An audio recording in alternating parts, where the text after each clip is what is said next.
अच्छा जी, ये एक और क्वेश्चन जो थोड़ा सा इम्पोर्टेंट है इन अ सेंस के, थोड़ा सा डिफरेंट है लीगल कंट्रोल वाले बाकी क्वेश्चन से। अगर तो लीगल कंट्रोल लिखे हुए आते हैं पेपर में, लाइक इन 12 मार्क और इन 8 मार्क, 12 हुआ तो 3 लीगल कंट्रोल्स होंगे, आपको एक्सप्लेन करना है और आपको एंड पे रिकमेंडेशन देनी है, कंक्लूजन लिखना है, इवेल्युएट करना है। अगर इट्स एन 8 मार्क तो आपको हर एक हेडिंग में 2 एप्लीकेशन लिखनी है, एक एनालिसिस लिखना है और एक नॉलेज पॉइंट लिखना है, और उसके साथ ही एडजस्ट करना, और दूसरा भी इस तरह।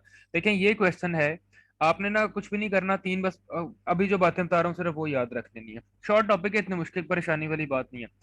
Identify and explain 2 legal controls that could affect Peter when recruiting and employing new worker. देखें, क्वेश्चन के ना 2 पार्ट बन गए अब।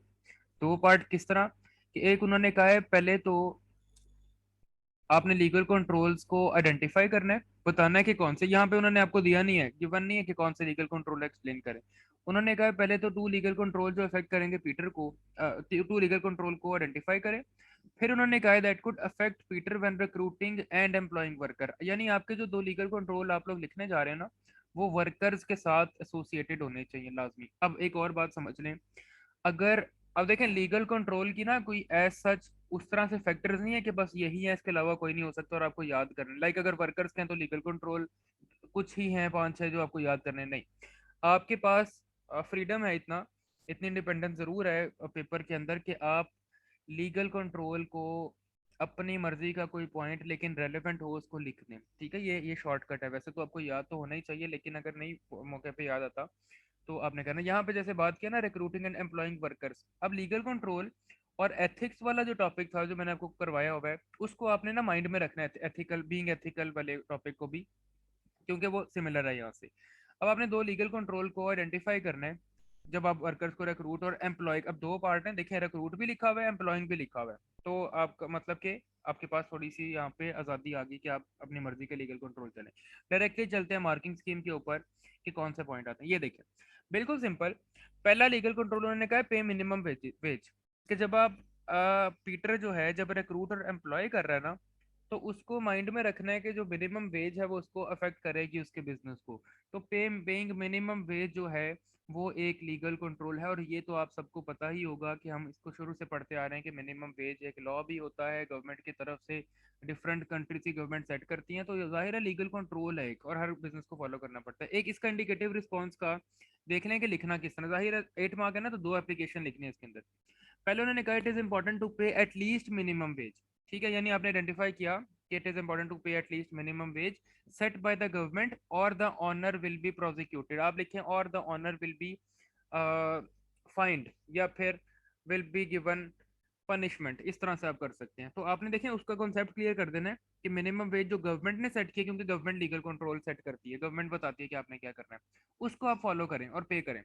दिस में mean that Peter has to pay higher wages. अच्छा, अब क्योंकि देखें क्वेश्चन में लिखा हुआ है आइडेंटिफाई एंड एक्सप्लेन 2 फैक्टर, तो एक्सप्लेन का मतलब कि आप पॉजिटिव भी बता सकते हैं, आप नेगेटिव भी बता सकते हैं, ठीक है। तो आप यहाँ पे उन्होंने नेगेटिव लिख दिया, this mean Peter have to pay higher wages than he wants to pay and the wage cost of the gym might be high. Application उन्होंने जिम के साथ रिलेट किया तो एप्लीकेशन आ गया, ये जिम वाला बिजनेस था। It might mean that Peter can not afford to employ as many trainer as he wants at the gym due to high cost. दूसरी बात भी उन्होंने उसी के साथ रिलेट करके बता दी है कि ज्यादा ट्रेनर्स को, अब देखें एक में उसने जब जिम यूज किया ना कि जिम की वेज कॉस्ट हाई है, तो एक एप्लीकेशन मार्क मिला। दूसरे में उसने कहा है कि ट्रेनर्स उतने पॉइंट हायर नहीं कर पाएगा क्योंकि हाई कॉस्ट है जिम की, तो ट्रेनर वाला सेकंड एप्लीकेशन पॉइंट मिला। और ऊपर आपको जो फर्स्ट ये जो 1 लिखा हुआ है यहाँ पे, ये नॉलेज मार्क, ये आपका एनालिसिस मार्क, ठीक है। कि अगर नहीं किया तो ऑनर प्रोसिक्यूटेड होगा, कोर्ट में उसको लेके जाया जाएगा, उसके खिलाफ केस चलेगा, फाइन होगा या पनिशमेंट मिलेगी, इस तरह से करके आप लोगों ने इसको लिखना, ठीक है। तो देखें, एक आपके पास अगर अगर वर्कर से रिलेटेड आई या जनरली आ जाए तो आप पे मिनिमम वेज लिखें। दूसरा आसान वाला क्या है, नॉट एम्प्लॉइंग चिल्ड्रन, ये बहुत आसानी से लिंक भी हो सकता है पैसेज के साथ। नॉट एम्प्लॉइंग चिल्ड्रन, कोई भी अगर बिजनेस है, अगर मशीनरी है तब भी चिल्ड्रन नहीं ऑपरेट कर सकते, नहीं भी है तब भी चाइल्ड लेबर नहीं होगी। अच्छा, इसको आप रिलेट करेंगे ब्रांड इमेज के साथ, इसको आप रिलेट करेंगे डिमांड के साथ, इसको आप रिलेट करेंगे